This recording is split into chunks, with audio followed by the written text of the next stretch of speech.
Idade Média. Uma realidade ou uma mera construção social?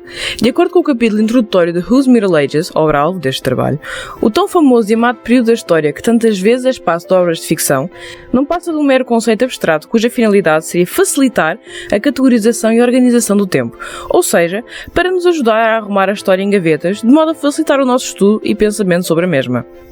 Acho importante, desde já, ressaltar duas citações do autor que nos alertam para este fenómeno: There's no such thing as the Middle Ages, e outra, bastante interessante, All eras are fictions.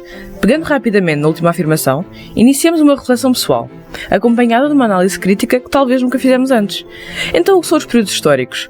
O que é, afinal de contas, a história enquanto matéria de estudo? Enquanto historiadores, andamos aqui a catalogar séculos, mas porquê? Quem nos deu essa autoridade?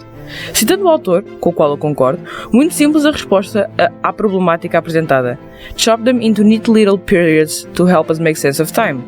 Em suma, fazemos o que fazemos para não nos sentirmos tão perdidos, para termos uma noção, por mais sucinta que seja, das alturas que nos categorizam enquanto raça humana e nos diferenciam do nosso passado. Com toda esta conversa introdutória, percebemos que os períodos históricos, por nós decididos, são partes do tempo que partilham entre si determinadas características que fizeram com que tais levassem com o rótulo, para que fosse mais fácil organizarmos enquanto espécie e no que toca à história enquanto disciplina. Mas cautela nesta análise é precisa, pois não nos podemos esquecer de todos os preconceitos e ideias erradas que se formaram ao longo dos séculos, nomeadamente sobre a Idade Média, devido a períodos posteriores que se quiseram, de certa forma, elevar em termos intelectuais e separar-se dos seus antecessores. Com isto dito, os períodos históricos são meramente ficção, pois não passam de características ditadas muitas vezes por quem não tinha autoridade para tal e muitas vezes possuía também interesses pessoais. Como segue em exemplo, a Idade Média como um período obscuro da história não poderia ser algo mais distinto da realidade. Como qualquer historiador nos pode elucidar, esta foi uma era muito ligada à espiritualidade, nomeadamente católica, como podemos verificar durante o período românico, a altura dos mosteiros e da vida rural, afastado das cidades, com a finalidade da obtenção da paz espiritual e da proximidade dos ensinamentos de Deus. Dito isto, surge uma questão: de onde veio a concepção deste período como algo tão violento e negro? Resposta igualmente simples: com o surgimento do Renascimento italiano, os pensadores da época valorizaram a antiguidade clássica e a sua racionalidade, os seus estudos, a sua forma de vida, romantizaram tal altura ao ponto de se quererem distanciar ao máximo do período que os separava desse apogeu, a Idade Média, o que deu origem ao pensamento e visão desta como um período que rompeu com toda a racionalidade e valores clássicos, sendo por consequência vista como inferior, o que gerou o desejo do afastamento dela o mais possível.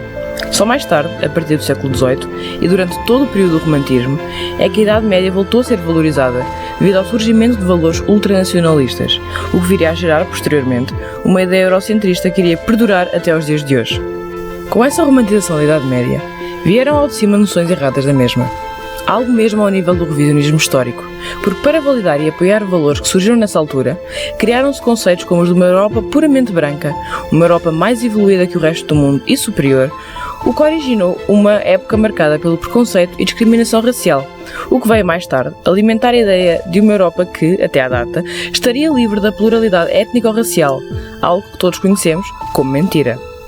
As ideologias formadas no período relativo à era romântica deixaram marcas profundas de uma idealização irreal de um panorama europeu onde apenas existiria a raça branca, e que toda a diversidade veio depois, o que arruinou o dito paraíso europeu a nível do desenvolvimento. Isto foi um perigo e um dos maiores erros históricos já cometidos, um erro pelo qual pagamos caro até hoje, pois estas são as bases de ideologias de extrema-direita e de supremacia branca, ideais que matam e perseguem inocentes até aos dias de hoje e que são alimentadas por percepções históricas completamente erradas e ultrapassadas.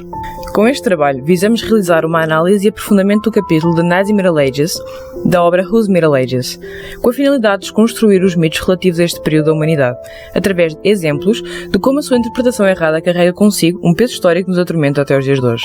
Frisamos que ao longo do trabalho surgirão quer citações, quer imagens de teor gráfico que poderão chocar os mais sensíveis. Daí a recomendação de cautela por parte desta audiência. Seguimos então para o porquê de o autor referir, e passo a citar, There never was any such thing as the Middle Ages.